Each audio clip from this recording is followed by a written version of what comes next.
Checking.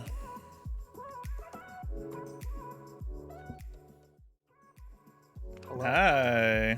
We're here. We made it. Welcome. Oh, okay. So this is my shirt. Okay, so funny thing happens when I chroma key for you. It doesn't take that out. That green stripe. Oh, the green? Yeah. It took it out for me. Oh, that's weird. I also am a little bit warmer than normal. In what way? My face isn't as like whited out. Oh yeah, did you do something on your side, or is so like I still have a little bit of like, green screen ness right here, but I just warmed up the light a little bit. I normally don't use that color on my side, but I at least look like I'm not. Mark's like, you at least look like you're not dead. Wow, that's a compliment. I look like I have jaundice right now. I'll take it. If you can tell, I look a little yellow. I don't know why. I wish I knew how to work this camera, like to the extent of what the camera can do, because I feel like you look warm enough, though. Like I feel like you look fine. Are you saying I look hot? I guess we could take it that way. That's the tea. I guess you can take it that way. I don't know. Welcome everybody to the SplitsQueen podcast. My name is Pate Indri. I'm here on this part of the screen, and up top we have Full On Panic or Jason. I'm here on the internet. Yes, we're here on the internet. We're drinking our tea and our water. This is the podcast where two gays talk about video games. Is that how I'm introducing this show? I guess. I guess. It's not. It's the shortest way to describe what's happening, honestly. But welcome to the podcast. We have a few things on the list for news-wise. Last week, we had the Game Awards. We'll talk about that in a little bit. I want to know how The Traveler is and Guardians. Oh, gotcha. I was like, The Traveler. You're like, what's a Traveler? I was a lapsed Destiny 2 player. I don't think I played much of the expansion that came before this current one. And so I was like, finally, I'm out of this web of grinding and constantly going after these weapons that I'm going to use once and put in my vault and never use again. And a couple of wonderful friends of mine, Bobby Mark and Ricky, they were like, oh, hey, you ever played Destiny? And I was like, did somebody say Destiny? And I started itching. Oh, God. And so I downloaded it for my PS5. I bought the newest expansion, and I can't stop playing it. It's keeping me up late at night. It is just as grindy as I remember it. It's good.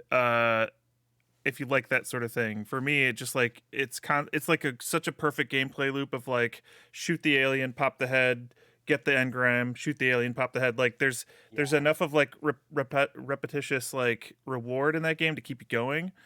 But last week they released the next gen update, which took the PS4 base version of it, and you could free upgrade to the PS5 version, and it now runs at 60 frames per second.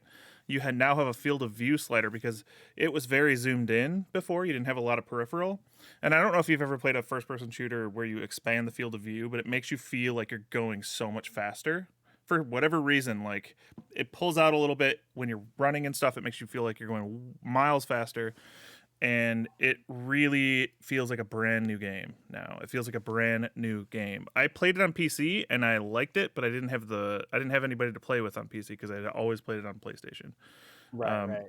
Full disclosure, even though we were both wearing the same shirt, we are not in any way affiliated with or paid by or shills for PlayStation No, at all. none of it It's actually. Yeah, just none of it. happened. But I'm excited for when Destiny 2 finally becomes crossplay. I know they announced it. They did announce it, but I don't know when it's supposed to happen. Right. Because It'd then be I very would love cool. to like start getting into it too on PC, but I don't know when that's gonna be. Yeah. I've just had a lot of fun, going through another campaign in Destiny and like getting to use my PS5 for something other than PS4 games again. Yeah, that's really. that's one thing because- I'm running into is that like yes, some of them have updates and stuff, but the next gen experience with Demon Souls totally there. Past that, Right. there's not a lot. There's not a ton. Astrobot, I haven't played Godfall, even though I totally planned on getting it at launch. I might still, but I feel like it's going to go on sale anytime. Yeah, it's one of those. It's definitely one of those games. So, yeah, Destiny is if you have a PS5 or an Xbox Series X and you want to see what PC players have been using or have been seeing for 2 years, the next gen update's out. It's good. I love that. And I'm glad too that the story and the gameplay loop is like living up to your expectations from last time. And yeah, they're like solid. Like the storyline in Destiny is always like disjointed. In the first Destiny, I don't know if you remember or if you played that, but all the story beats were delivered through these cards that you would pick up, but you'd have to use a mobile app in order to read them. Right. So for them, telling the story was like, hey, you have to go to this completely external source to get what is even going on. Right. It's never really been for me about the story. I have no idea who most of these people are that I'm shooting aliens for. I don't really care. Yeah. I'm there for the action, the guns. I will say that the new power that they released with this expansion, it's called Stasis. It freezes people in place. Like if you're playing in Crucible, which is like their multiplayer, it completely kind of, not in a good way, changes Crucible, because a game that's like all about like being really fast and fluid and like being able to like triple jump in some cases and like outmaneuver your opponent. A grenade that can freeze you in place, powers that freeze you in place, melee powers that freeze you in place, they kind of like, they're antithetical to what Destiny multiplayer has always been. So right. I really hope that they do something about that. I really do. Maybe, do you think they can just nerf the PvP portion of it so that it slows you instead of freezes you? Well, so some of them do slow you, and that still feels like trash because it slows you to the degree that like you're bunny hopping, you're a sitting duck. Mm-hmm. In that game, the only way to really survive is to outmaneuver. Right. I mean, it's Bungie, so like the Halo multiplayer, like it takes a long time to kill somebody. You have to take down their shields and their health. Yeah, time to kill is very high. Exactly, which is a lot to get used to after playing COD. Like a lot to get used to. Oh, absolutely. Yeah, I remember that. So, yeah, I mean, otherwise it's great. Like in the bounds of PvE, it's great. Like the powers are, they make you feel really powerful. That's what they're for. Yeah. But in PvP, you get really sick of getting stuck and not being able to fight back. So do you switch back and forth between PvP and PvE when you play Destiny? Yeah, with Bobby and Mickey? I primarily play PvP with them. Like on Bobby Mark's channel, he plays a lot of Apex Legends and stuff, so he's very much into PvP. So I know that he likes to get into the Crucible and stuff like that more than I think the storyline. I don't know if he's played much of that, but every time we play, Crucible is like the great equalizer. No matter where you are in the story, you can all join the same fire team and go into a fight against other Guardians. Right. And I think that's helpful too, because especially in Destiny, either you're playing PvE the whole way through with somebody, or you're just going to be out of sync with them in that storyline and right. getting gear and stuff like that. So it's just kind of, it's hard to get that matchup sometimes. Yeah. But so one of the cool things about Crucible is that you can go to 120 hertz in Crucible now. So it is like Wow. butter. It is so smooth. It's actually like really hard to get used to. If you're used to 30 frames, you miss stuff because like I can tell the difference Yeah, between 30 frames and 60 now. for, You miss yeah, for stuff, sure. especially I in a can't game do like that. But in right. 120 hertz, it's like way too realistic. I find it interesting too that you can switch game modes and the frames will be different. Because I've Exactly. never like really thought of that before. Like how you, I mean, I can't think of another game that has done something like that. Yeah, I mean, I think it's because it's like a lot smaller of an area, right? They don't have as much to render, and I Right. I'm not a game developer, so I couldn't tell you. I have to always Right. lead with that caveat. Like I have opinions about games, but I don't have We don't a lot of make them. experience making them. Right.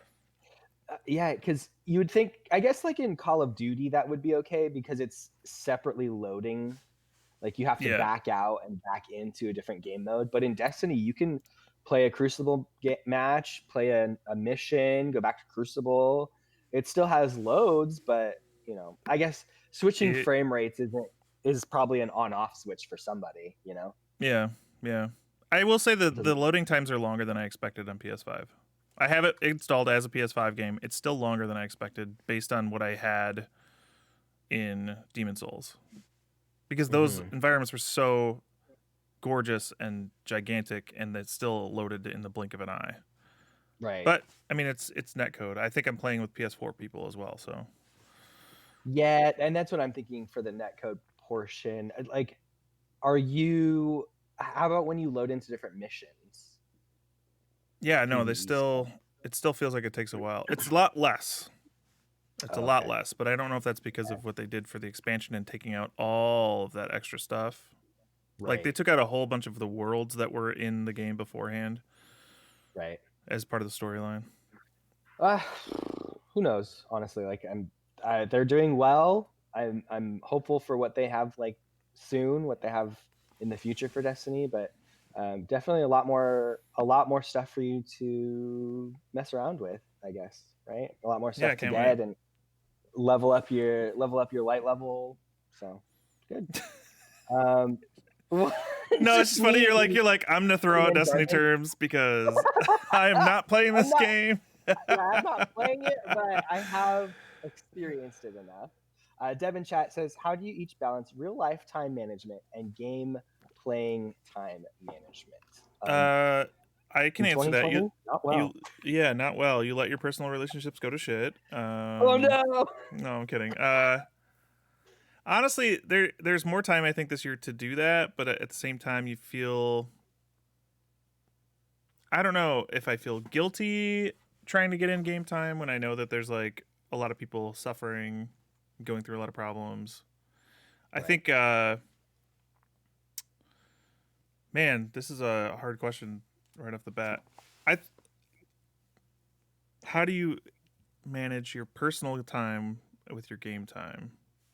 You just you have to decide what's more important to do at that time for Right. you. Um, I think this ties in well to streaming, right? Like this ties in well to having a consistent schedule to play specific Yeah, games at specific times, um, and then you're at least you at least still schedule the fact that you want to play A, yeah. B, and C games with people watching you online, right? It's easy Uh, to escape into into video games right now because there's not a lot else to do for a lot of us. right. So for me, it's more scheduling time away from them because it's easier for me to just be like, I got nothing to do. I'm just gonna play a video game. If I don't have something Right. scheduled to do, then I'll just fall back on that. In fact, And like I barely play games off stream at this point. really, except Yeah, for Destiny. except for Destiny because that got Yeah. me. But Right. like for the most part, I'm playing mostly on stream. I mean, it's not like we're going out to like dinner or Yeah, to like a bar or anything. It's not. There's a lot of activities that I'm sure a lot of people used to do that we don't. I think gaming has, at least for me, helped fill in those gaps of like going out and being like more social, or like just going to Target, Mm-hmm. you know, like Mm-hmm. just like let's just go to Target and see what we can buy or whatever, and stuff like that. Like we just don't do that, you Mm-hmm. know. That, and it is Are you like, a shopper like you know, that? I personally am not. I know there are people that are like that. I It don't drives like me shopping. so nuts to go to a store and not have an idea of what you are there Oh yeah. for. Oh, Why don't okay. you just go for that thing, get that thing, Yeah. go home, and like, or go somewhere else and have fun? Like, Yeah. there, I don't get a I lot of am. joy in walking through the aisles of Target and being like, "Oh, inspect this snow globe. Oh, look at this vacuum cleaner. Oh, look at this turkey baster. Oh, look at these towels. Oh my god, they have an Yeah. auto section now for some reason." Right. I don't have any desire to spend my time looking at commercial goods. I I usually I usually don't. Right. I usually don't. I think at this in 2020, I have been doing that a little bit more than I normally do, because I either look at the four walls that I live in or go to Target and I'll tell see you what. something different. You want to revolutionize your life? Rearrange your living room. When's the last time you rearranged the order of your living room? It's like a brand new place. Yeah, it's as if we never lived there. We reorganized our living room so that like the TV is now against a different wall, the couch and the love seat are like completely in it, like facing somewhere different, and it's like I moved. I'm so You heard it here reinvigorated. first. You heard it here first. Oh my gosh. Yeah, so I don't go shopping like that normally. Do you, so like how do you shop for like new clothes? I know exactly what I need to get for clothes. I go to Okay. that section for those clothes. I know about roughly what size, usually, not this year, that I am. Uh, I'll try it on like one or two, but I will like if I need to get like V-neck T-shirts or something. I know I'm gonna go there. I'm gonna try one of them, and then I'll get a couple different colors of the same exact brand because I know those are gonna fit. I'm not gonna try everything on, right? Yeah, you and I are very similar in shopping style. If I I like, hate I know what I shopping for want clothes. before I get to that store, and I'm trying not to look at other shit. It's not because I'm trying to save money. It's because I don't want to Right. be in a store. If you ever worked retail, Yeah, ever, it's you not great. know what I'm talking about. Yeah, And it's yes, not okay, great. so Deb says hi, same in and out. I got it from her. We were not Xander like says a y'all let's wouldn't go survive walk shopping with me. around Macy's kind of family. And that's how my mom is, and that's how Mark's mom is. So I know that side of it as well, and I don't want to be there. Like I think that's where along the same lines that you don't shop that way, I don't shop that way because I've seen the other side of it, Mm, and it's not for me. yeah. That's not it. But what I do enjoy shopping for, video games, Oh, for basically. sure. And thank God they But can all be done on the internet.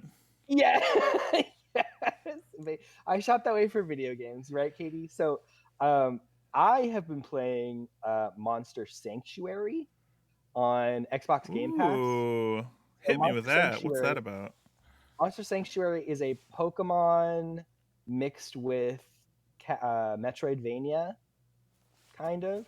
So there's like, you're like, tell me more. Mm-hmm. There's a lot of, it's the Metroidvania part is just how you traverse the map, because it is side scrolling and there's a bunch of different rooms. And then the main portion of battles are 3 versus 3 turn-based battles. Okay. So you're catching these monsters. There's like 101 different monsters in the game. So when you defeat a battle, one of your possibilities for a reward is an egg from one of the enemies that you have defeated. What's this Once called? you I'm get looking the it up so I can put like at least a trailer on here. Monster Sanctuary. Monster Sanctuary. Mm-hmm. So I've been playing that on stream. I played it on stream yesterday and then Wednesday, I believe. Mm-hmm. Yeah, Wednesday. We're not too far in. My monsters are like level 11. It involves a lot. It's like way more involved than I thought it was going to be. Okay, so this is the Metroidvania part of it. I You like. jump around, kind of. Each of the monsters has a traversal ability, so you can either have the bird like levitate you across platforms, or there's a lot of switches to open and stuff like that. It's very simplistic. There's nothing to like. All of the puzzles are usually like either this switch or this switch, and then so there's a bunch of those monsters. You have to equip the monsters with skills, with equipment, and with food. So there's a lot to manage with all of these monsters as well. So that's the skill tree. Each monster has their own skill tree. Get out of here. Every single one has a different skill tree. It's still JRPG style, so you have a bunch of different moves that you can use, but it's not like Pokemon where you can only have 4 moves. My monsters have there's some that have 6 or 7 different moves. And since it's 3D3, it's more of a JRPG in the style of or like a traditional turn-based RPG where you need a tank, a DPS, and a healer instead of everyone doing the same thing. So we've been trying to defend the sanctuary. Is it like tower defense too, or that's just the story? Oh, that's gotcha. just the throwaway story that's going on. You're like, I'm in it for the stats. Nobody's here for the story. I'm here to min-max. Yeah, and min-maxing is not easy, and especially on stream too, which I've discussed in stream as well. There were several times where I'm like, I don't think, unless somebody actually wants to see me do this, I don't think this is stream worthy for me to sit here and say, do I want this ability or this ability? Do I need this monster to have more defense or more strength or more magic, right? So, and it's a lot of that. So I'm planning, before I stream it again, hopefully, I'm planning to do a lot of that maintenance. And like Deb was saying, it does take a lot of maintenance. I'm planning on doing that maintenance before going back into the game on stream. And then on top of all of that, your rewards are based off of how well you do in a battle. So you're scored like a Musou or like any of those like Devil May Cry games, like DMC, where it's a star system and you get better rewards if you have more stars. And that's based off of how many turns you take to defeat the enemies. Are you buffing and debuffing? How much health do you have at the end of every turn versus them? So it has a list of all of these criteria that give you points. And if you reach a certain threshold, you get that many stars. This is a pit ass game. Is it? Is it a oh pit ass god game? It sounds like, yeah, you get really into stuff like that. I watched you agonize over building a Hearthstone deck for like, oh my god, an hour. That was rough.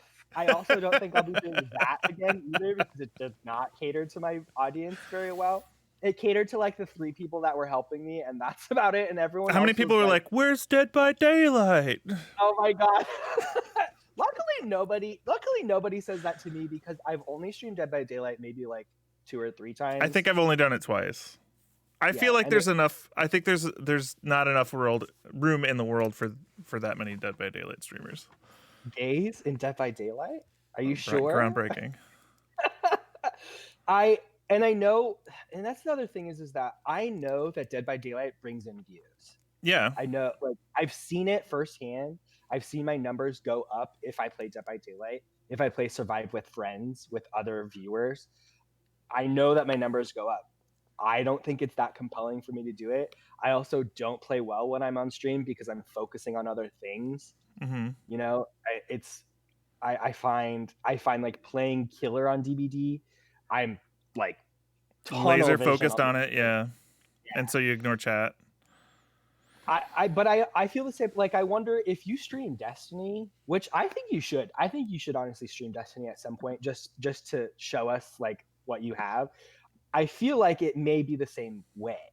Yeah, I've tried playing some more action-focused games on stream, and it is hard to like remember that I'm not just shooting aliens in the face. I am also like supposed to be in some way entertaining, like talking to the people that are, you know, giving me their time. It's hard. It's really hard, because then I feel guilty if I miss something, or I feel blessed that a lot of people that come to my channel are friends with each other at this point. And so like there are a lot of conversations that happen in my chat that I don't really I'm not necessarily asked to be a part of. Right. But like, yeah, so I do have that blessing that my chat is a little bit more self-sufficient, at least at this point, I think, than some. But I try not to play games that take me out of it. Yeah. I, and two, there are some times that I use video games as an escape, right? I use video games as an escape to focus on something else. So being on or being, performative for stream isn't necessarily something that I am naturally attuning myself to when I play a video game. Yeah. So I it so is. Power Bottom for Jesus says focus face is totally fine if there's true interest or passion behind it. It's all about the authenticity of it. I believe that is 100%. Yes. Absolutely. Yeah, there are some streamers I can think of that like are so passionate about the game that they're playing that it comes through and it becomes part of the entertainment. It becomes that sort of thing. So that's speaking to like play what you like to play, and hopefully the audience sees that. I feel the same way. I Which is think. another reason I think why I don't necessarily stream Dead by Daylight, because I don't feel very good at it. I don't know what skill checks are, but they're the bane of my existence. There are all kinds of perks in that game. I am not good at memorizing things that I'm not super interested in. I have a very hard time remembering things if it's not like something I've hyper focused on before. So for somebody to be like, they've got barbecue and chili, and like, what the hell does that do? I don't know. Like Yeah. like if you're in a group of people playing the game and they rattle off some perks and I'm supposed to know how that's going to change my gameplay. Not today, sister. I don't have any clue what you're talking about. Can you tell me what that does? Right. Yeah. Can you just So give me a quick synopsis, a quick 10-second synopsis while we're here next to this generator popping in over and over? I think too that's also shows that the skill curve for Dead by Daylight isn't very forgiving to newer players. I disagree with that. Okay. I think wait, so yes, skill curve, maybe yes, but I think that is still very rewarding for players that aren't that great because everybody gets a trophy at the end of that. Like everybody gets blood points, everybody gets to, get a level or two almost out of every single match. So it is still really rewarding. So that's a good way to keep people playing. I just think if you're going to stream it, you should probably know what you're doing, and I seriously don't. Yeah, it's true. That too. Like in the beginning, I didn't know as much as I do now, playing it a little bit more on like the perks that you need and all that stuff. And a lot of the time when I've played it, I'm like, how do I get better? Everyone's like, just play more. And I'm like, okay, but I didn't ask that. true of every game, I guess. Yeah. I think in my perspective of it, like when I play Killer, I've done a lot of just like looking at tips for Killer and stuff like that, and a lot of them are like focus on the player that you know isn't the best. Like they're like focus down the player that you know you can already hit, as opposed to players that will just run you around the map. Yeah. And I'm like, okay, but that and that will then that means that you're focusing on the player that knows the least about the game, that doesn't have the skill level to run you around. And I guess you could take that how you will as well, but Yeah. it's a lot of stuff. I'm just amazed that game keeps going. I'm just amazed that they're still releasing stuff constantly for a game. When did it come out? Like 4 years ago? Yeah, they're having their 5th year anniversary in the summer, I guess. Wow. So 4.5 years. Yeah. And it kind of just has a continual resurgence, I think. I think right now, since we're in, COVID times and stuff, a lot more people have been playing it, but I wasn't necessarily too interested in DBD before this, really. So I've been playing Monster Sanctuary. I think that's about it. I've been playing a little bit of Cyberpunk as well. Yes, I've been playing. Yeah. Go ahead. Well, so first I want to know what you think about the game, having played it. Recognize that it's problematic.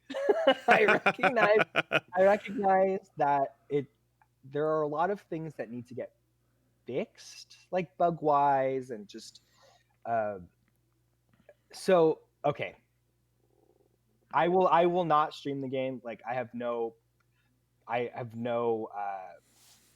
intention of doing that. I was just going to play it privately just to know.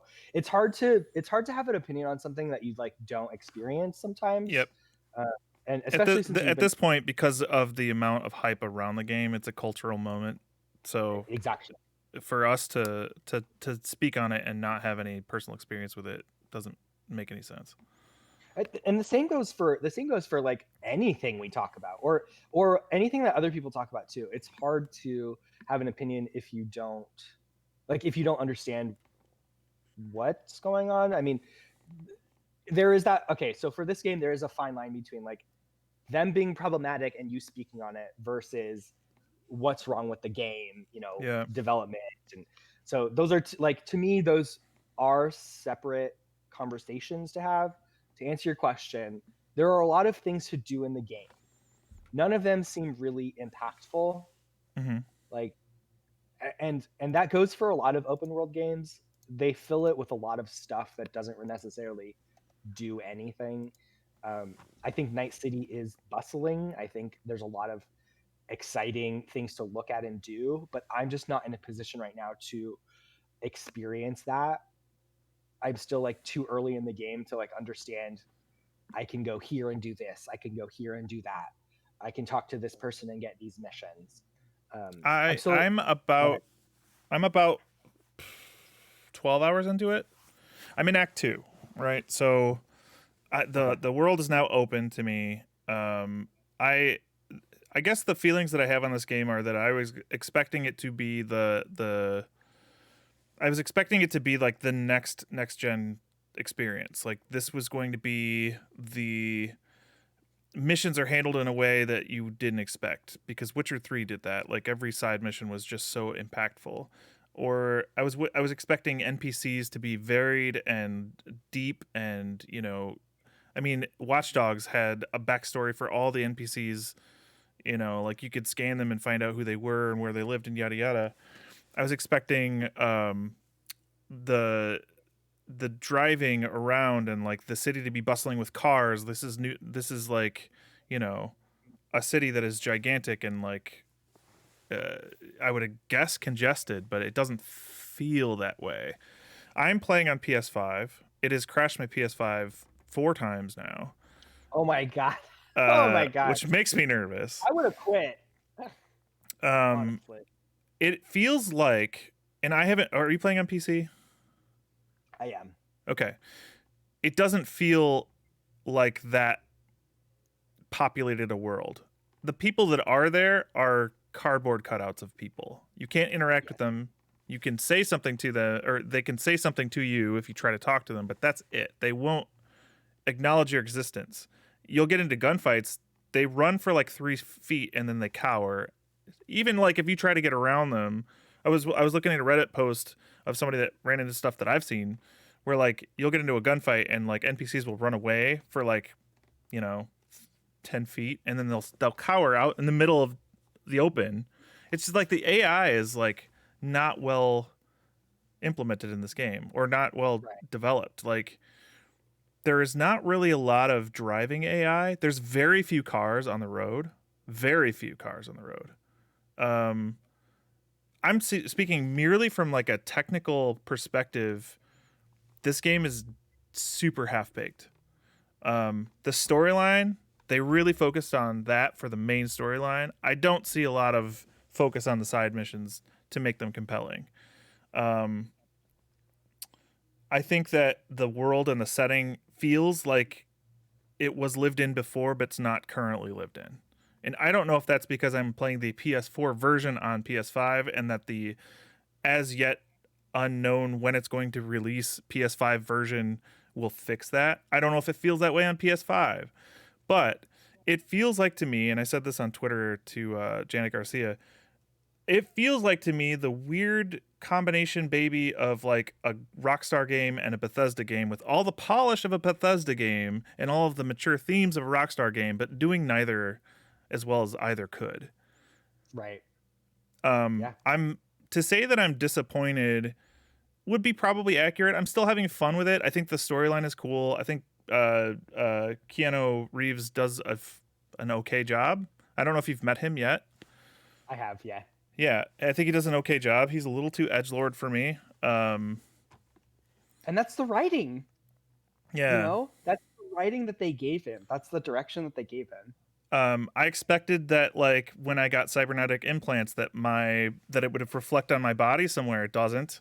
I spent way too long, in the character creator to never really see it unless I'm looking in a mirror or I go into photo mode, which photo mode tends to crash my PS5.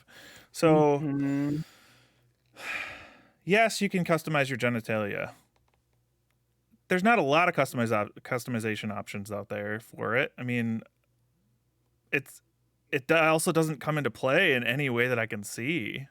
Exactly. It has no bearing on like anything else. You don't even it has like nothing to do with the game at all. Like I feel like they just put it in because they could.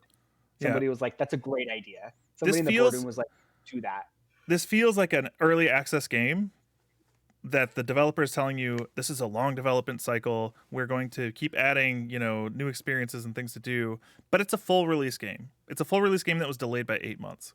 It is a full release game that was delayed by 8 months, that was announced before the consoles that can't even run it well. So this is the biggest problem that I have with this particular game. I'm getting a little upset about it. The biggest problem that I have with this game is that it was announced before the PS4 and the Xbox One came out, right? Right. When those try to run it, it is one of the worst experiences of a video game you can have on those consoles from launch to finish. I mean, from the launch of that console to the end of that console, it is some of the worst gameplay, some of the worst graphics that you can have. That's unacceptable. The audience that primarily bought these games for console don't have next-gen consoles to try to compensate for that. There's some weird thought in the community that I've seen where oh, well, you're playing a next-gen game on a last-gen console. That's, you're kind of getting yourself into that. No, I'm sorry. No, we're not. You're playing on what a majority of players have. So that aside, that's bad that they had all of those, issues, technical stuff on those. They wouldn't let anybody release any information, and they wouldn't release codes to reviewers for those consoles. It was completely kept under wraps how bad it played, how bad it looked, and how buggy it was on console until people bought it and played it and had to report it. That is really skeezy to me. That is really skeezy to me. They hid it. It is the video game equivalent of Volkswagen. Oh, and the diesel thing? Yes. Yeah. It's not a good look. I think CD Projekt Red has become like a monster of its own success, I guess. Yeah. Where The Witcher 3 was built with a smaller team, with people that had a better bearing on what was going on with the game. We could speculate for a while as to what's happening with with Cyberpunk 2077, but it's definitely, if you look at The Witcher 3 and you look at Cyberpunk 2077, it's just two completely different viewpoints on development in my mind. I think part of it is that by the time Witcher 3 came around, they've had 3 games to get that right. Yes, the engine changed and the direction and even the gameplay style changed, but they were able to increment that. They didn't have all of the pressure on them. This is a company that doesn't come up with their own ideas, though. Let's be real. These are both licensed properties. They don't even own all of the stuff about Witcher. They don't own all of the stuff about Cyberpunk. Cyberpunk was a tabletop RPG for a long, long time. And a video game franchise before this, apparently. I didn't even realize they had video games before this. Yeah. That's news to me. Because I was looking up. I feel like that's a knowledge hole I should fill. That's not. I had been looking. I'm not using that term again. Knowledge hole. A knowledge hole I should fill. Yeah. well, we say salacious things on here sometimes. Yeah. So I had been Googling NPCs for this game. I had been searching for the like crime or the gang leaders of each of the different areas, because I personally wanted to know more backstory about what the game was giving me versus, like, the game was not filling the knowledge that I was seeking. Right. There are people and I was listening to Giant Bombcast about this too, and I've had this experience as well. Is you'll go into a new area and somebody will call you on the phone and say, "Hey, I'm so and so. I have some jobs for you," and that's it. And you're like, "What? Like, what? Where did they come from? Yeah. Like, what's this about?"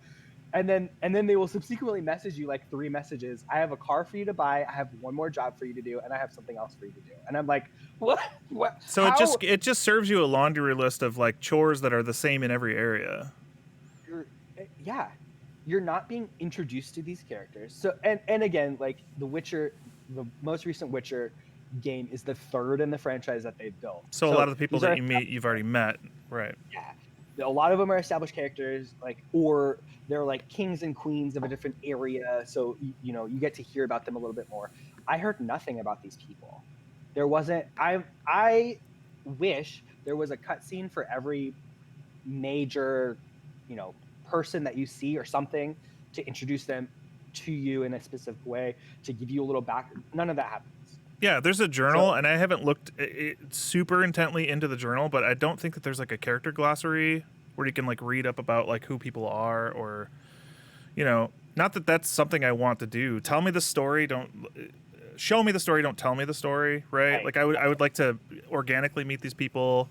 I don't know what. There's 3 options you can choose. There's Corp, there's Street Kid, and there's something else. I can't remember what it is. Nomad. So it's like hillbilly, I guess. Oh my god. So what did you choose? I chose Street Kid. So maybe it's my fault because I'm supposed to already know these people in the game. But like, not really. I chose Corpa. Oh, so, yeah. In the beginning of my game, I'm setting up for like a hostile takedown of a specific corporate person. Mm-hmm. Yep. And that sets you up for the rest of that beginning section. Right. So you get the same mission. Like, yep. I get the same mission, but for different reasons. And that's the only thing that, other than this, there are specific dialogue options that pop up for me because I'm corpo, that basically just are dialogue options for me being a prick to people of the service class. and really that's all I've seen of it, is that like you go to a hotel and you pick up your reservation for a hotel, and this lady's like, oh, I'm gonna set you up for the room, and the corpo option is, I didn't tell you to do that, and like, I'm gonna talk to your boss about you being you. So Corp is Karen mode? Yeah, that's it. That's all it is. And I'm like, what is this about? Like, I don't understand. I was just very upset because I much like you, I had high expectations for the game in terms of gameplay and story and role playing and making your own character and making them the way that you want them to be. And I made a character in my mind that was a corporate shill, but because they looked good. Like, I made somebody who looked like beautiful in this world, and they like moved up because they just like looked good, I guess, which has no my story and has no bearing on what I'm doing in this game. Right. A lot of that kind of stuff where I know I'm playing a video game versus I'm immersed in this world. Right. Exactly. Like, I really wish that I think what may have happened is that they had all these cool ideas and weren't able to implement any of them to the best that they probably could have. You're right. They are a victim of their own hype. They're a victim of their own success. And nothing they could have done would have lived up to what Witcher 3 was able to do. And Witcher 3, when it first came out, was also, like, I have to say, very buggy. The UI was complete trash. Yeah. They fixed a ton in that game. I don't know if I might shelve this game and wait for the PS5 upgrade to come out, because apparently, because I own the PS4 version and I'm playing it on PS5, I can just upgrade whenever that comes out. I think it's wild that they don't have a release date for that, though. It's Yeah. wild. There's just so many missteps, and again, you and I have talked about this for like a month Mm-hmm. on how many of the missteps, them being problematic about the trans community or how they handle police Yeah. in Cyberpunk. You know, there's just so many things that are just problematic, and That's I the other think thing. In the AI, if you break the law, or if you like if you get a wanted level, essentially, the police just show up. They don't even like, they're not tracking you. They're just like, they'll be behind you immediately. yeah, It doesn't make any they sense. spawn it. It's yeah. So Sorry, but if I'm going to play a no, you're role-playing game, I want it to be like, I want it to be as real-world system as possible. I remember when I played Oblivion for the first time, and that game is super duper old. I feel like the AI in Oblivion and Skyrim is better. That says a lot. yeah. It's just Minority Report. Yeah, Yeah, they know they before it precog. happens. That would be I actually love that. probably a good property, wouldn't it? Minority. I think they even made a Minority Report game, but it was based on the Tom Cruise movie. Yeah, I feel like it did as well as any of those Matrix games. I Yeah, or which I older. loved, but yeah, I liked a few of them too. I just liked. because you could go in bullet time and be like, ooh. Can you believe that was like the future of gaming was bullet time for everything? I remember when Just that first happened in the movie. I went to see The Matrix. This is totally on a tangent, but I went to see The Matrix without having any idea what it was. I went to the theater to see it without having any. I had never seen a trailer. Somebody told me they wanted to see it. I had never even heard of it before. I walked into that theater and I walked out a completely different person. That blown movie, away. going in completely blind, was mind shattering. Mind And shattering. have you had a movie experience like that since then? Because I don't think I have. I think The Matrix is like Yeah, at the that's time too. It's just so good. yeah. So ZZT is saying, well, never seeing a trailer for a movie beforehand, that experience probably doesn't exist anymore. Exactly. Going to the Just movie bombard theater people doesn't with exist anymore. that too. That too. AMC's like, we're out of money, but that's a whole nother, that's a whole nother Yeah, topic. I don't know. Um, Like, I don't think I've ever had that experience before, before or since, that the movie just felt like completely, like I saw something that's going to shift the way the entertainment is done going forward. Because forever since then, everything had bullet time. Everything had that swoop around cam. They invented a ton of technology for that movie. yeah, it's hard to innovate on something like that. You know, Hmm. 4K.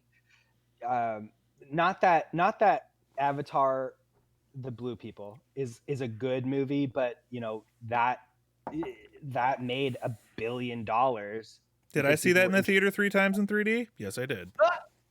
Wait, really? Oh yeah, Wait, I saw it, but why? I went and saw it. I think even by myself, because I was supposed to go see it with my brother, and I bought my ticket online. He bought his ticket online. I bought mine for the 3D. He bought his for the 2D. Oh no. So he went to the other one. I went to that one. I was like, Oh this. no. So then afterward, I liked it so much that I told my mother about it. We brought my dad. That was the first thing he ever saw in 3D. God, this is like 14 years ago. I think that movie came out. Yeah. Yeah. Uh, and then I think I saw it on like a date or something after that. But like I loved it every single time I saw it. It's not that Really? great of a movie, but it is an No. incredible 3D theater experience when it came out.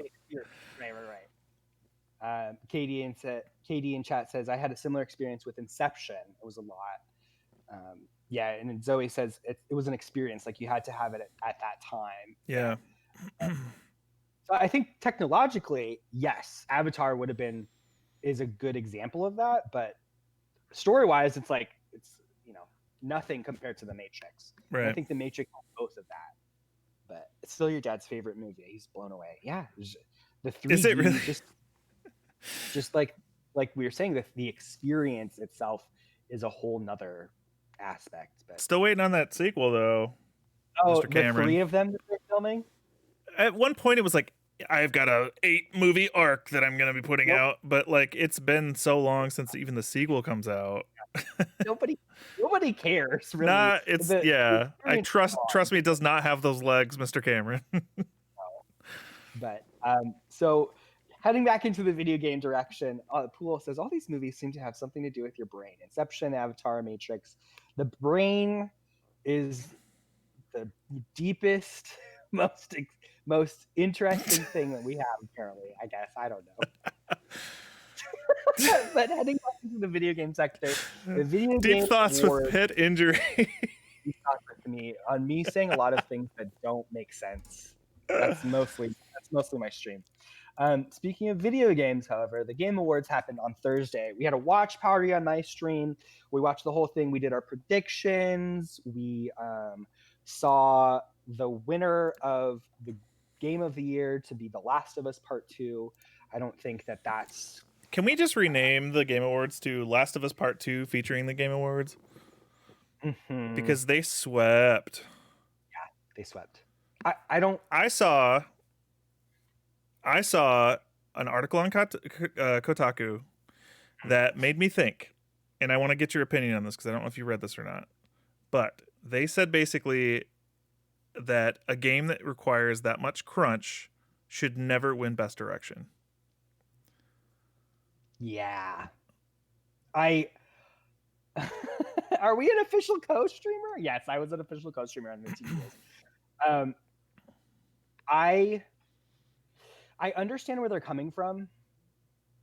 I have spoken out against crunch before. I mean, specifically for Cyberpunk. Mm-hmm. You know, it's I don't want to say that to that extent. I just don't think crunch should happen. Right. So what is your opinion on that then? I think they have a point. I think that I think it is watering it down though. So direction is not just, hey, making sure that your game comes together and things work together and that the ideas are seen to fruition and that your core design pillars are upheld. It is also making sure that the people who are working on it have a sustainable life and don't feel like they're being sucked dry in the name of getting the product out. So I think, yeah, it does say, like, to me, that good direction would also include making sure that your employees have a nice work-life balance. That's the hard part, right? Because again, I said this earlier, I don't make video games. I have opinions about them. That's very different. I don't have to work, 18 hours a day to have an opinion about a video game. I do have friends that make video games. They don't necessarily have to crunch. But some studios that put out, AAA games, it seems like, is that the only way that this can happen? If so, I kind of don't want AAA video games. Like, I would rather that a game be not as pretty or not as long or maybe even, released in chapters or whatever it takes for people that make the art form that I love above all other art forms less human costly, right? Yeah. Oh yeah. I to me too, best game direction, like I agree with everything that you're saying. Game direction involves a lot of things and it's given to one specific person. I don't know if that one specific person is to blame for crunch. Well, let's say that you know that your vision is going to require this many hours of work. That's what a director should know. Okay. Let's say that you understand that if you want to put this gameplay element in your game, it's going to take this many people and this amount of time to do it, and your release date is coming up at this point. Without crunch, how are you going to do it?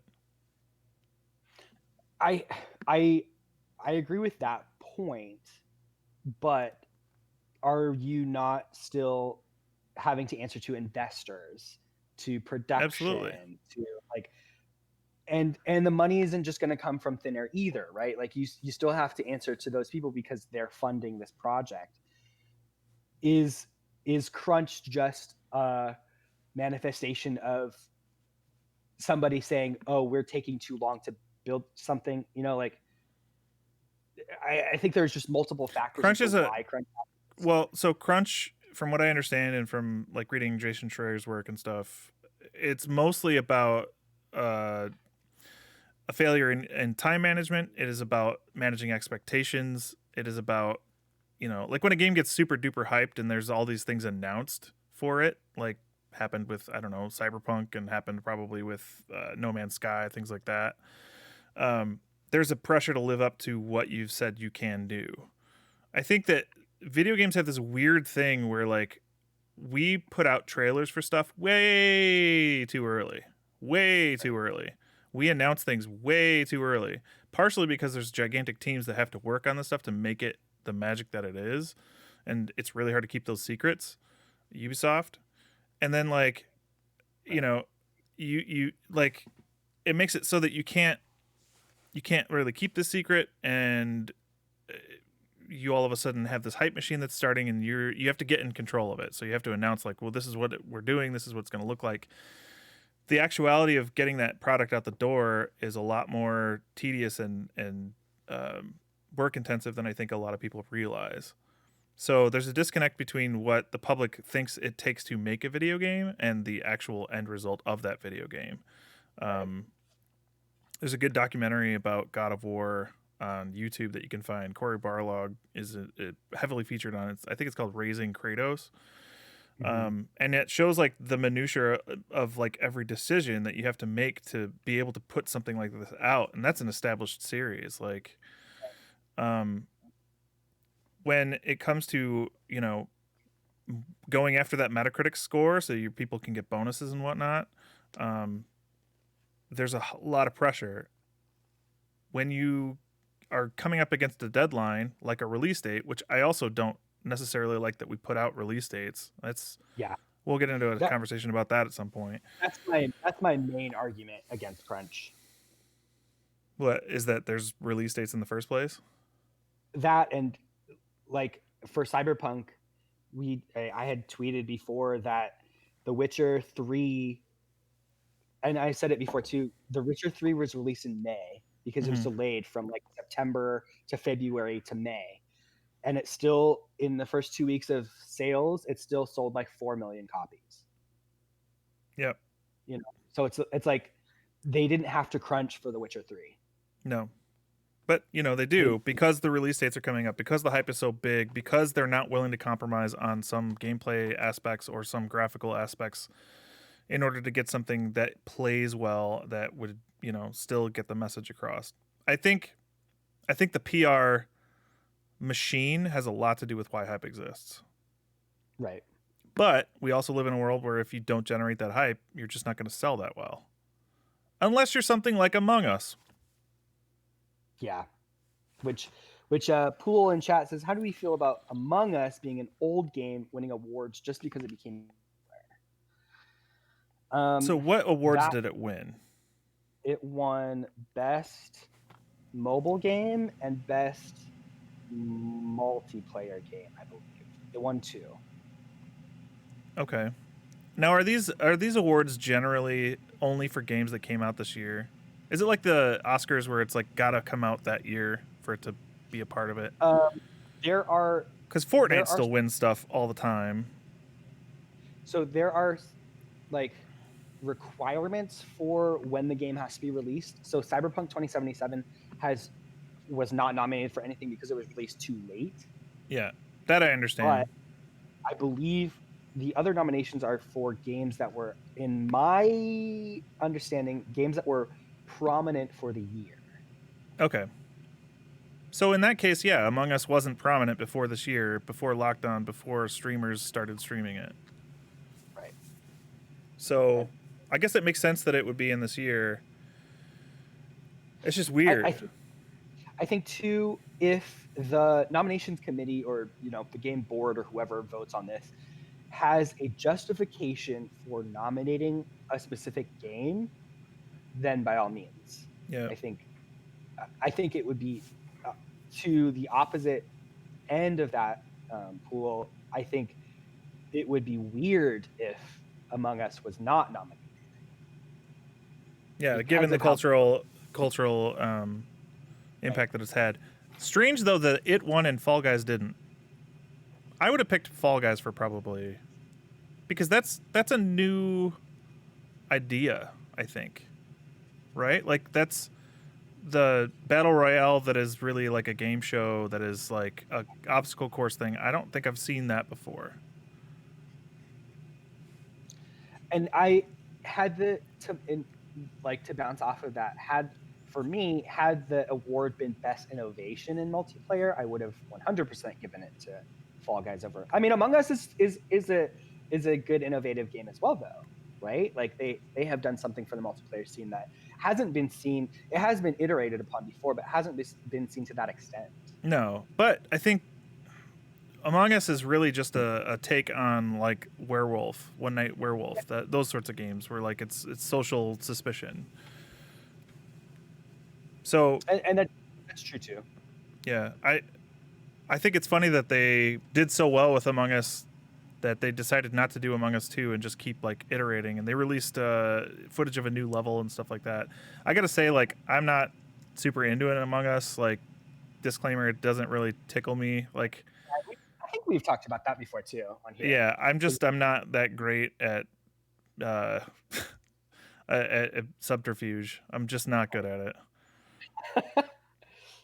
Devin Chat says Science Firmament was to be released in July, pushed way out to 2021 after lots of hype, and has been fully funded. Yeah, see, Cyan's like a smaller team too. Cyan is one of my favorite teams. They came out with the Mist series. They did Riven, all those guys. Like, I love puzzle games and things like that. They are the pinnacle of puzzle games. Like, they set the genre really. So it makes sense that they had to kickstart that. So Right. I say give them as much time as they need to make a good game, but make sure that the people that are working on it have a good work-life balance. That's what I care about. I think too, this, since it's already funded and they don't really have to speak to investors and speak to different producers regarding the game, it's a different production style.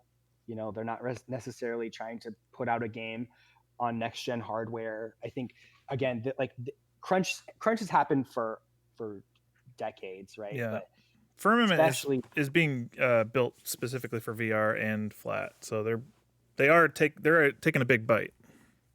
especially like at this time too, like a new console generation, COVID, like there's a lot of things that would warrant games to just be delayed. Yeah. So many games have been delayed. We saw a news article this week that Halo Infinite has been delayed to fall of 2021. That's the flagship game for Xbox. That was supposed to be a launch game. Yeah. Delayed for a year. So there's a lot of other games that are coming out too.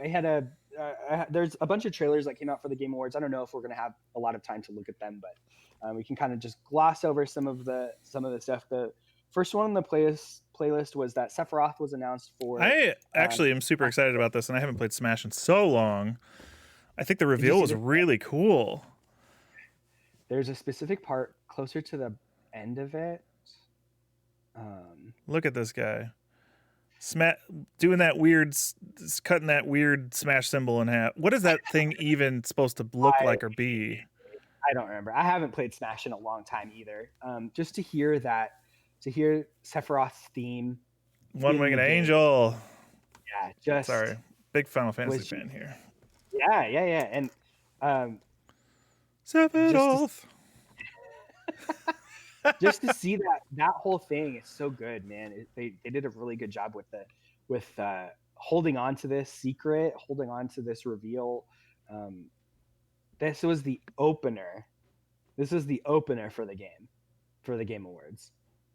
Wow. There was one spot that we looked at that we saw in the trailer. Okay, It's wait, coming go up. back. That is iconic. Have we ever had a crossover between Dragon Quest and Final Fantasy like this? Look at, you've got Hero. Where did it go? Oh, you Okay, there's it's Cloud versus back. Sephiroth, so it's back. Where did Yeah, it go? Sorry, I'm there. not a good. Oh, you're good. You're good. There. Yeah. Have we ever had Hero versus like versus anybody? Smash is such a like the same with like Fortnite in terms of Where's it at? just these crazy crossovers. I can't get a good one because he's got a shield. But anyway, like that's pretty neat. Oop. Right. There's a specific section in there too where they put Princess Peach on the ground. So we saw it. We saw the little homage to it, but they put Princess Peach on the ground and Sephiroth standing there with a sword. Uh, little big sword energy. Yeah, but Zelda. Sorry, who did I say? Oh, I thought it was Princess Peach. It was Zelda. So we got that, and then we got famous people in an Ark game. This one was a wild trip. It was so just. Have you seen this trailer? No, it's Vin Diesel though, right? It's Vin the Diesel. Fast and the Dinosaurius. Fast and the I don't know what, but yeah, it's so it keeps going. You can probably skip ahead to like halfway through, but yes, you see Vin Diesel. They haven't announced what the game is. You see a dinosaur. So my first instinct was Ark because I don't really know very many dinosaur games that are like big enough to pick up Vin Diesel and put him in mocap or whatever. Just okay. Look. You don't even need to put him in mocap. Just deep fake him. Put his face on somebody that did it. This is Ark 2 though, right? It is, I believe. Yeah, so, they're saying it's Ark 2 cinematic trailer, so yeah, so there was that. Did you ever play the original Ark? I didn't. I am familiar with like the concept of it, but I never played it. And then we got an Among Us airship map reveal, which we don't. I mean, you're welcome to see that. The other one that I wanted to see was there's a Dragon Age one. If you want to look at that one, they just did a teaser trailer for that. There's also a Mass Effect teaser. But they're all teasers. There's no actual gameplay, and they're probably like 5 years away. Here's the one. If you can go to Back 4 Blood, you can pull up that one. Oh, yeah. Let me find it. I am super excited about that. That's the one I actually want to look at because I recognize too that you played Left 4 Dead with Ty. With Ty, with Ty Screams, yeah. That was a really, really, really fun time. I miss that series. So for anybody who doesn't know what Left 4 Dead is, it is a 4-player co-op zombie survival-ish game, but it's not really survival. You're just going through levels and mowing down zombies in the most like violent and quick way possible. So in this one too, they didn't really they announced it. They showed a little bit of gameplay for it as well. This was, I had no idea that this was going to happen either. But it's interesting too that they don't. Oh yeah, that worm into the eye. It's disgusting. They don't own Left 4 Dead, right? Turtle Rock came out with or was working on Left 4 Dead. Valve picked them up, or picked up the IP. I'm not sure exactly how that deal went down. Valve came out with Left 4 Dead and Left 4 Dead 2, and in true Valve fashion, never came out with a Left 4 Dead 3 because they can't count to 3. There's the old joke. Right. And so the original developers, Turtle Rock Studios, is making Back 4 Blood in the same styling. It looks like it's generally a spiritual successor. It's going to have 4, fully fleshed out characters that go through a world with special zombies. Right. It looks like it's just going to be another Left 4 Dead game finally. Because Valve came out with a DLC pack. I think it was even free for Left 4 Dead like this year. Yeah. And that game came out, I want to say like 16, 17 years ago. Valve's making money, so they don't really have to make games. They're No, still pumping they out get the that print. Steam money. Yeah.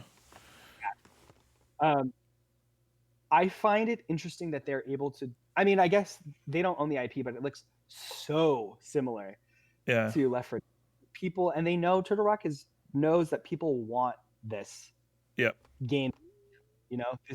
This is something that isn't being copied very much.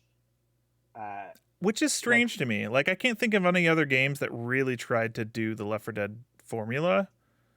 There's World War Z kind of did, but what the hell's Chicken Wars? I don't want to watch Chicken Wars.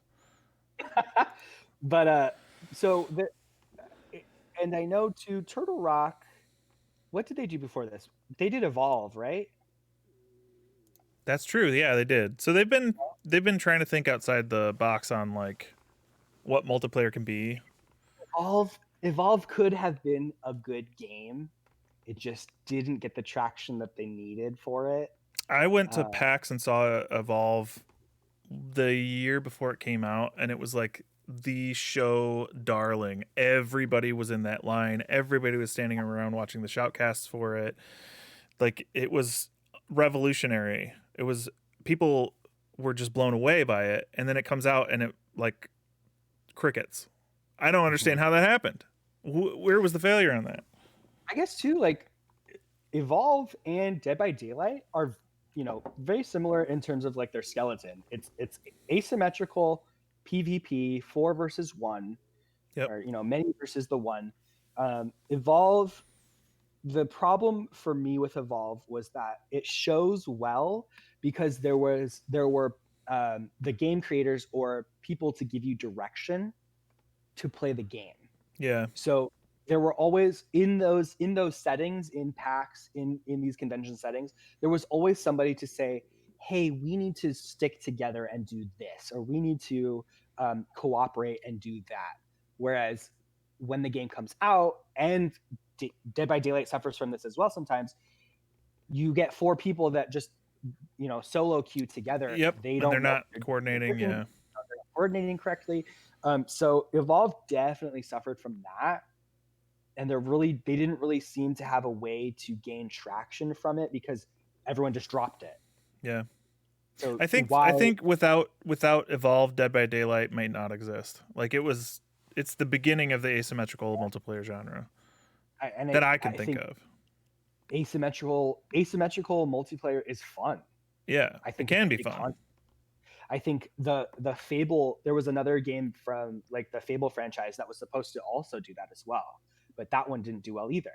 Mm-hmm. I mean, it's become like a big thing. Like Resident Evil came out with one this year, which I played a little bit of and then quickly like realized it wasn't that good. There's the Alien versus Predator, not Alien versus Predator. What was it called? Like Predator Hunting Grounds. I really liked that when it first came out, but it wore out its welcome pretty quick. Yeah, it's just I wish I'm looking for the next big thing, and if Among Us is any indication, you never know what the next big thing is going to be. Right. Really, until somebody takes it over. But there were a few other things on the Game Awards, nothing of note. But Back 4 Blood was the thing that I liked the most. Throughout the time that we were playing the Game Award, or that we were watching the Game Awards, a lot of my chat was like, "Oh, look, another first-person shooter. Oh, look, another, Perfect Dark." Yeah. Like there's just a lot of that same thematic or same thread throughout the Game Awards of like what was being announced. But Returnal, though, I'm excited about Returnal. Yes, it's a first-person game. That's coming out in March. That is way sooner than I expected it. Yeah, and what's the game? What's the developer? I'm gonna put the trailer for Returnal up. The gameplay reveal. This game looks so cool. It's like Groundhog Day, but Housemarque. Who is it? Housemarque. What are they known for? Are they a new studio? I don't recognize the name that well. Housemarque is a PlayStation. Oh, so this is exclusive. I believe so. Yeah. First off, does this not look like does this not look like they were about to tease PT? Oh yeah. I Oh, mean, absolutely. The damn door. yes, it looks like PT. So anyway, Returnal looks super cool. I cannot wait for that. I love my sci-fi. It looks like Control kind of. Oh, it's in third person. I don't know why I thought it was first person. It looks like Control kind of to me, which was another game that I think people should play if they haven't. It's more action focused than I thought. When I first saw this game, when I first saw like the cinematic trailer for it, it just reminded me of oh gosh, I forgot it already. Norman Reedus and oh, what's it called? What was that game? This is giving me feels for. Do you remember that game? It wasn't called Sub-Zero. It was something about cold, where you were like on an alien world and you had to like find thermal stuff to heat yourself. Oh God, what was that called? Somebody will remember this. It was like very early in the last gen cycle. Oh, I don't remember. Heat and cold. Yeah, Chicken Wars. This So, podcast brought to you by Chicken Wars. Housemarque did Resogun, Next Machina. That's right. Yes. So that's why that game has like a very like bullet hell kind of feel to it too. I'm so excited for it. Really? Okay. You're like, really? I was like lukewarm. I honestly was like, I don't know. Hopefully, hey, it could be good. We don't know, but from what I saw from that, I was not inspired to play yet. Well, it's okay. You can be wrong. It's the human condition. Do you want? Are you more excited about? Are you more excited about Halo Master Chief in Fortnite or? No. When's the last time you played Fortnite? Like years ago. I don't like Fortnite. I'd rather play Apex. Really, Apex is my battle royale of choice. I played with Bobby on stream. Bobby's very good at Apex. I also wanted to just to like switch gears because I think we are getting close to the end of the show. I wanted to plug something that's coming up on Thursday. I will be putting a flyer out for a flyer on Twitter. We're gonna be playing a game together on Thursday night at 7:30 Eastern, 4:30 your time, Pacific. Me, you, C-Dub, Dr. Grizzly are going to be a team of firefighters in a firefighter simulator. You knew you needed all of us to be firefighters. Calendar will come out later. Just kidding. Yeah. I do have a promo that I'm putting it on Twitter later, so keep an eye out for that. I wanted to... Go ahead.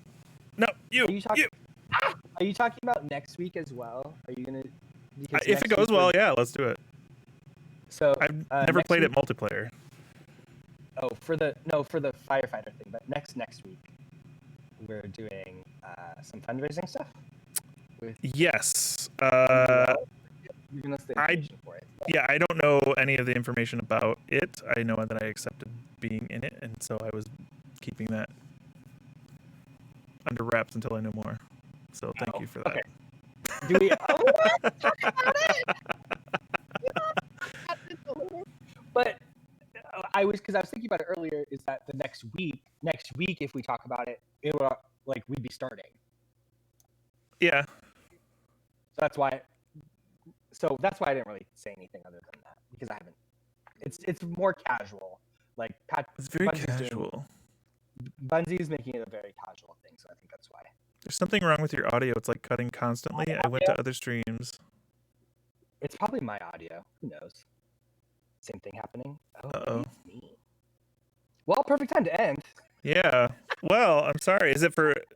I'll go back and look at the VOD. Oh, both of us? Okay. You can catch... Has it been going the whole time like that? I can hear you just fine. I can hear you just fine. You can catch us at twitch.tv. You can catch that gentleman upstairs. Twitch.tv/fullontpanic. You can catch me at twitch.tv/pitinjury. On Twitter, I am Twitter. On Twitter, I am pitinjury. And on Twitter, that lovely gentleman up there is Full On Panic 1. I spelled it wrong. Don't go to that one. I'm trying to type this as fast as possible. I'm just going to make a command for it. Yeah, it's all good. This podcast you can catch at 10 a.m. Pacific time, 1 p.m. Eastern time on Sundays. SplitsQueen. You can also write to us at splitsqueenpodcast@gmail.com. That's about it. That's really it, guys. Thank you for joining us today. We'll be back for more awesome video game news and goodness next week, Sunday. What are you playing today? More Sherlock. We got another mystery. We got, I think, 2 more in the game. So, yeah, more Sherlock tonight at 7. Thank you for joining us, everybody. Have a good rest of your Sunday. Mwah. Bye. Bye.